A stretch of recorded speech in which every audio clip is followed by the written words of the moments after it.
Hello, my name is Anela Carnelli. In this presentation, I'm going to talk about respectful communication. I chose this topic because the way we communicate can affect how safe, valued, and understood another person feels. Respectful communication is important in education, at work, and everyday life. I will explain what respectful communication means, give some example of respectful behavior, and reflect on how I can improve this skill. First, respectful communications mean treating every person with dignity, whatever their background, culture, or situation.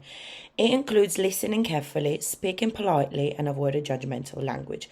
It also means trying to understand another person's point of view.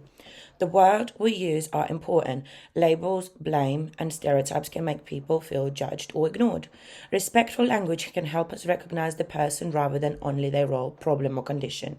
In professional setting, respect can also help people feel valued and more confident in their work. I will now move on to some practical skills for respectful communication. We can show respect for both verbal and non-verbal communication. Useful behavior includes allowing the person to finish speaking, using a calm tone of voice, making appropriate eye contact, and checking that we have understood correctly. We should also use polite and inclusive language and avoid making assumptions. Cultural awareness is important because eye contact, gestures, and communication style can have different meaning in different cultures. We should stay open, ask questions respectfully, and adapt our communication when necessary. Finally, I would like to explain how I can develop these skills. During disagreement, I sometimes need more time to think before I respond. My first step will be to pause and speak calmly instead of reacting immediately. I will also use I statement to explain my feelings without blaming the other person.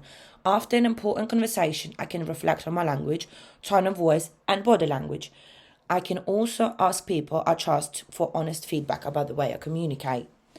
To conclude, respectful communication involves dignity, empathy, careful listening, and inclusive language. Improving this skill will help me communicate more calmly and effectively in my studies, professional practice, and personal relationship. Thank you for listening.